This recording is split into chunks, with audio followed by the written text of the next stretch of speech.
Hello everyone, welcome to Tasty Dish by Sethu Palaniappan. இன்னைக்கு Tamil new year ஸ்பெஷலாக நேந்திரப்பழம் பாயசம் எப்படி செய்யலான்றதை பார்க்கலாங்க.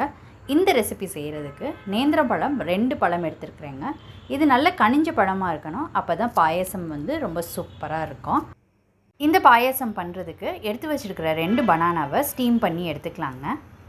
10 மினிட்ஸ் ஸ்டீம் பண்ணி எடுத்துக்கிட்ட பிறகு இது நல்லா ஆறட்டும். ஆறுனதுக்கப்புறம் எட்ஜஸ் கட் பண்ணிவிட்டு ஸ்கின் பீல் பண்ணிவிட்டு பனானாவை பீசஸாக கட் பண்ணி எடுத்து வச்சுக்கோங்க. கட் பண்ண பனானா பீசஸை ஃபோக் வச்சு மசிச்சுக்கோங்க. க்ரீமியாக வேணும்னு விருப்பப்பட்டிங்கன்னா மிக்ஸி ஜாரில் சேர்த்துக்கிட்டு கிரைண்ட் பண்ணி எடுத்துக்கலாங்க. பாயசம்க்கு வெல்லம் கரைச்சி எடுத்துக்கலாங்க. நான் 3/4 கப் வெல்லம் சேர்த்துக்கிட்டு இருக்கேன். 1/4 டம்ளர் தண்ணி சேர்த்து இதை கரைச்சிக்கோங்க. வெல்லம் நல்லா கரைஞ்சதுக்கப்புறம் இதை ஃபில்ட்ரு பண்ணி எடுத்து வச்சுக்கோங்க.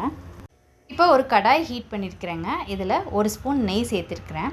இதில் ட்ரை கோக்னட் ரோஸ்ட் பண்ணி எடுத்துக்க போகிறேங்க. நீங்கள் ஃப்ரெஷ்ஷான கோக்னட் சேர்த்துட்டு கூட ரோஸ்ட் பண்ணி எடுத்துக்கலாங்க. தேங்காவை நல்லா கோல்டன் ப்ரௌன் வர்ற அளவுக்கு ரோஸ்ட் பண்ணி எடுத்துக்கோங்க. அடுத்து முந்திரி பருப்பு சேர்த்துக்கிறேன், அதையும் நல்லா ரோஸ்ட் பண்ணி எடுத்துக்கோங்க. அடுத்து கிஸ்மிஸ்ஸு வறுத்து எடுத்துக்கோங்க. அதே கடாயில் 1 ஸ்பூன் நெய் சேர்த்துக்கிட்டு மசிச்சு வச்சுருக்கிற பனானா பேஸ்ட்டை இதோடு சேர்த்துக்கிட்டு நெய்யில் நல்லா கலந்து விட்டுக்கோங்க. நெய்யில் வதங்கும் போது பனானா நல்லா ஃப்ளேவர்ஃபுல்லாக இருக்குங்க.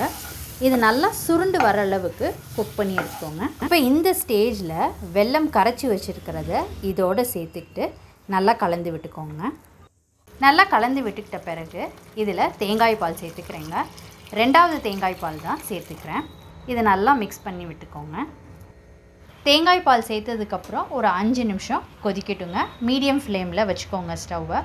இது ஒரு கொதி வந்ததுக்கப்புறம் இதில் ஏலக்காய் தூள், வறுத்து வச்சுருக்கிற கேஷ்யூ, கிஸ்மிஸ், கோகனட் இது எல்லாத்தையும் சேர்த்து நல்லா கலந்து விட்டுக்கோங்க. அடுத்து இதில் ஃபஸ்ட்டு தேங்காய் பாலை சேர்த்துக்கிட்டு ஒரு 1 or 2 மினிட்ஸ் ஒரு ஸ்லைட் பாயிலிங் வந்ததுக்கப்புறம் அடுப்பை ஸ்விட்ச் ஆஃப் பண்ணிவிடுங்க. இந்த தமிழ் நியூ இயருக்கு நேந்திரப்பழம் பாயாசம் சூப்பராக ரெடி பண்ணியாச்சுங்க. நல்ல எம்மியான ரெசிபி.